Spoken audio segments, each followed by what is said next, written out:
And now I have the pleasure to introduce our special guest, Senator John Harrington. Senator Harrington was elected to the Minnesota State Senate in 2010 for Senate District 67, the far east side of St. Paul. Prior to joining the Minnesota Senate, Senator Harrington was the 39th police chief for the city of St. Paul. He began his political career in 1977.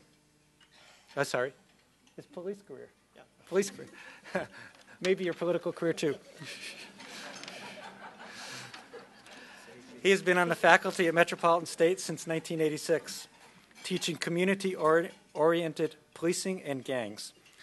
Senator Harrington is also now the CEO and president of Ujamaa Place, a startup nonprofit that works with young men coming out of gangs and incarceration to help them transform their lives in a supportive community and educational environment. Senator Harrington received his bachelor's degree from Dartmouth College and received his master's in education from the University of St. Thomas. He is also an FBI National Academy graduate. Senator Harrington also serves on several community boards, including Metropolitan State University, De La Salle High School, the Minnesota Humanities Commission, and the Upper Midwest Community Policing Institute. Please join me in warmly welcoming Senator John Harrington.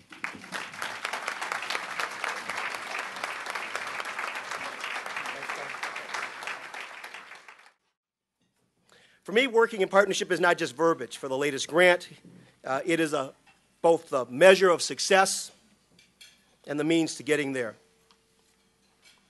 Last week, I was having breakfast with Chief Tom Smith, my successor in St. Paul.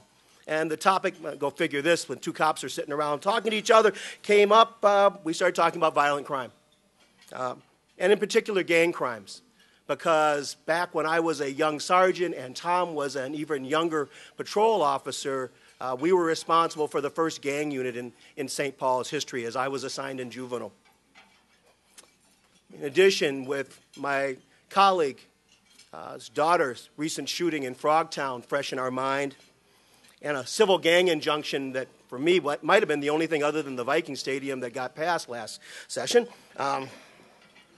we began discussing some of the efforts that we had started together so many years ago. It really is, as we think back on it, both of us had full heads of hair, and none of it was gray, as I recall back in those days.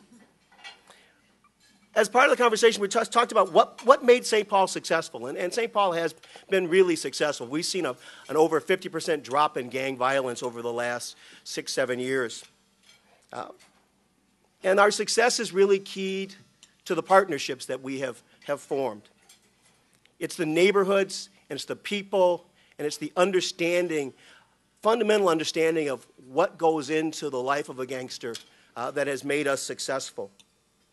Partnerships that we started and some that are even expanded, like the Think First project that Sarah Walker and 180 Degrees are sponsoring now. But as I considered our success, I realized that really it's only been a few years since we really started off on a radically different course. I spent most of my career locking them up, hoping the judges kept them. That was the game that we played as a young cop on the streets of St. Paul. It was the game I played even as a police commander, and even in juvenile. But in the last few years, we had an epiphany that route led to destruction in a community, and that no community had ever successfully ended youth gang violence by simply moving into extreme incarceration. So we started a project called SAGA. SAGA stands for Stop Armed Gang Assaults, and it was the last, for me, of a long series of steps to address gang violence. I remember at the time that we started it, I had to explain this to the politicians. And now I am one. Oh, my God. Makes me want to cry. Because politicians like sound bites, and they like those simple bullet. Hey, well, lock them up and throw away the key. Build the prisons. Do all the. And I kept trying to explain to them that's not working. And I'm tired of doing stuff that doesn't work. And I was either able to convince them of this, or I did what I normally do, which is I have a basic belief in better to ask for forgiveness than to ask for permission, and that may well have been the way we went with this. So we started a novel approach. It's an approach that was borrowed heavily from the Boston Gun Project, an approach that focused on work readiness and work availability and not incarceration. But the reason for this is really very striking to me. In a city the size of St. Paul, how much death and how much destruction does one community need to participate in, to suffer through, before it says enough and makes the decision that it's going to change course? Now, I, for better or worse, can still see the faces of those innocent victims that have been snuffed out by gang violence. It's, I guess, the role of the cop is you get to be there when things are at its absolute worst. Their names haunt me. And if it wasn't for the diligence and creativity of cops and community in bringing the murders of Davisha, the 5 Coppage kids, and most recently Brittany Kekadakis, to justice, those names and those faces would be my nightmares. As it is, there are still so many young people whose murders were never solved, whose names still haunt me, whose faces still prop up in my dreams, say they're looking for justice. They're looking for their time to have their accuser brought before the bench. Maybe it's because I'm from Chicago, a town known for the gang life, that I feel this real close affinity with the gang world. I come from that world pretty naturally, actually. My cousins were vice lords. My neighbor ran the Blackstone Rangers. And yes, we are a town that was famous for, well, the Cubs and the Bears and the Gangster Disciples, too. A major factor in I left Chicago for Dartmouth College and ultimately came here was the gang violence that had taken over so much of the city. As gangs in the neighborhood I grew up in shot gangsters and innocents alike for the mortal sin of wearing the wrong color baseball cap. Or for those of you that have got as much gray in the beard as I do, it was the color dot on your canvas Converse tennis shoe. If you were in a blue neighborhood, you darest not have a red dot. The lack of gangs was something that I, in fact, would brag about to my relatives back in Chicago when I got here, as Chicago's murder rate climbed to over 500 murders a year, and our state at about 25. And I remember it vividly as I looked up, and much to my horror, about 1985, I was driving down Selby. And what did I see? The gangs of my youth standing on the corner, slinging dope. In 1985, the Vice Lords and the Gangster Disciples arrived in St. Paul.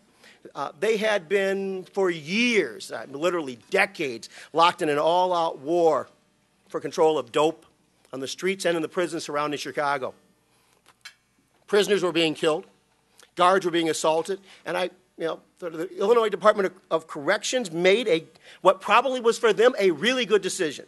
They decided something had to be done, so they packed up one half of the gang world and sent them to Minnesota. Now, if you can picture this, Minnesota had a brand new prison. I think it was Oak Park Heights had just been finished at about this time. And if you can imagine, it was sitting kind of empty. And if you can picture, it was advertising for prisoners. It's kind of like those bad movies where you see the vacancy, red flashing neon sign as you drive past the cheap motel. That's kind of what was going on here. The Vice Lords came here because the Illinois Department of Corrections moved them here. But when they got here, I remember talking to an old El Rucan who said to me, this was the second home. This was the second coming. These old Rucans would tell you that here in Minnesota, they had a fresh start. Cops that didn't know them, no real rivals. Nobody was shooting at them, and they thought they had come home to the motherland. Now, the GDs, the Gangster Disciples, on the west side of Chicago, came by a slightly different route. Now, the GDs, in my experience, both in Chicago and here, they're an entrepreneurial gang. 30,000 of them work daily in Chicago. I would argue that it's work. Whether getting shot at is work, I guess. And they had taken over most of the south side dope. They had taken over the dope in Milwaukee. They had moved on to Madison. And they said, well, St. Paul and Minneapolis was simply the next place for them to relocate. They told me that in their early days, they had described themselves as the new mafia. But after many years, they had come up with a new working model, McDonald's. And every new corner and every new city was simply another franchise for the GDs to operate on. Yes, in 1985, St. Paul, Minneapolis area suddenly appeared on the map of cities that street gangs called home. And as they moved into our backyard, some Minneapolitans may, I say that word badly probably, may still remember the now famous or infamous quote by then Chief Tony Boza. Street gangs do not exist in the Minneapolis area, and I don't care who says they do. That statement was proven so terribly, terribly wrong with the execution murder of 16-year-old Christine Kreitz. That murder marked for most of us in policing and in the criminal justice system what could have been a permanent change to our way of life. But in St. Paul, we were not quite so ready to take that trip with Tony Boza. We had some partners who had been committed to making a fundamental difference. It was a simple partnership in those days. It was a great neighborhood over on Selby with people who cared and were not about to let a bunch of drug dealers take over, and also a great police department with cops committed to keeping the peace. Now, let me tell you that for those of you that think that cops are tough, we ain't got nothing on the grandmas of Selby. There is not a tougher group of people in this life than grandmas who think that their babies are in danger.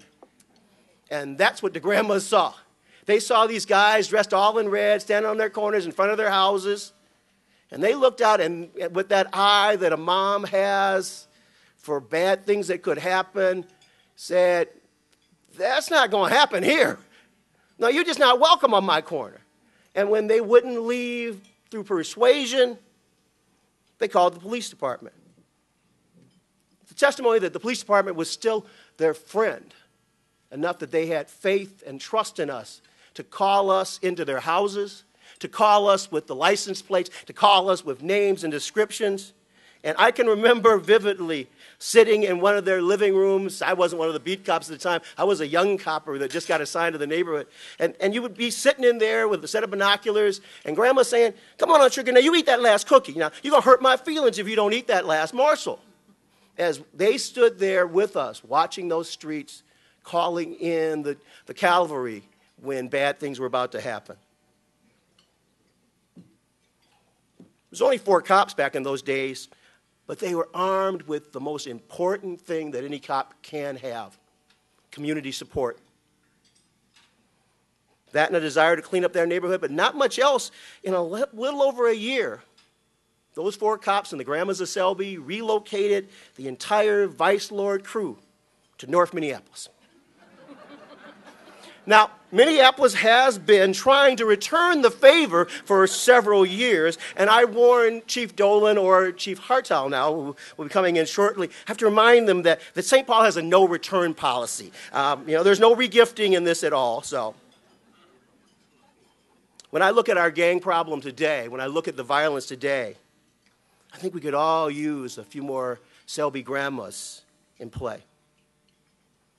They knew that, in the words of the Reverend Dr. Martin Luther King, that we live in an inescapable web of mutuality. What affects one of us individually truly affects us all. Because I believe that, I and some friends decided that before we embarked on trying to stop gang violence, that perhaps we should find out what was going on in their minds. We asked the question of what motivates a young person to join an organization that is advertised as violent, that has criminals as members, advocates wild sex and drug use. Now, I got to say that I used to have the tagline, but enough about the Minnesota Vikings after their boat trip. But they've been on really good behavior, so I really can't say that. And what about that stadium? There we go. So, now, the question really was, why do kids join gangs? It was a question I felt needed to be answered before we could start any work towards stopping the madness. And with the help of Kate Cavett, hand in hand, and a lot of other community volunteers, over the course of 2 years, we would interview well over 100 Minnesota gangsters trying to answer the big questions. Why did you join? Why do you stay? Why don't you get out?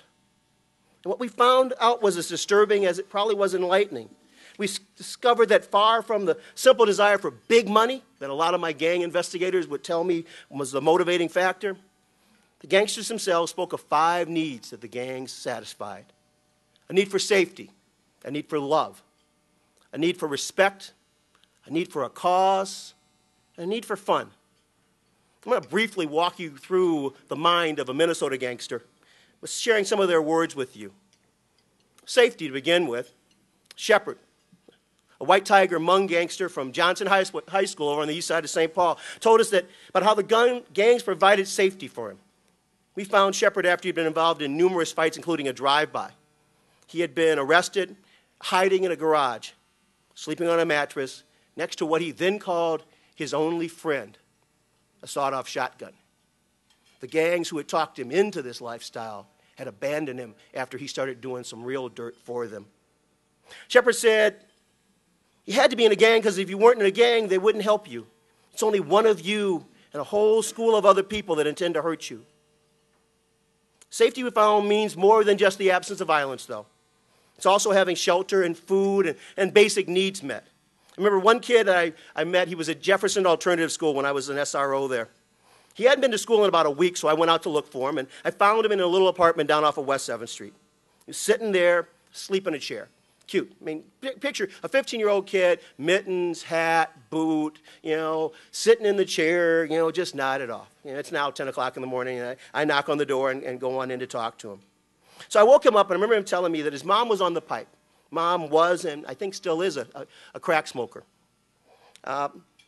He hadn't seen her in a couple days. He's got 2 little brothers. He had hustled all night for the gangster disciples to get McDonald's for the family breakfast.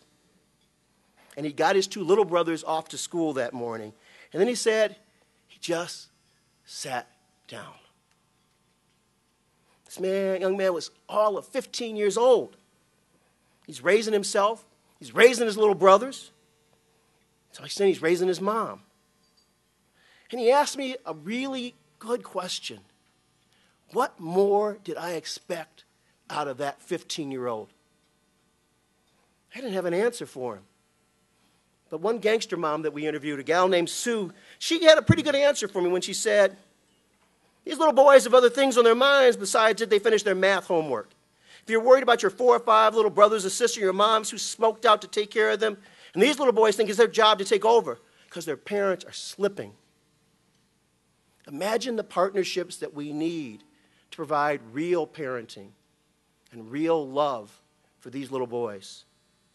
The next thing the gangsters told us about was they got love. Now, I have been at too many yellow taped off crime scenes and too many gang funerals to think that love was much of a part of the gang lifestyle. But that idea was to undergo a pretty major transformation after the interviews. And it brought me to realization that the best predictor for gang life was the absence of a man in that young man's life. We coined the term father hunger as a way of understanding what was going on. That absence of a father. I remember one young man asked me this question. He said to me, who put the worm on your first hook? I said, my dad did. Who taught you to drive?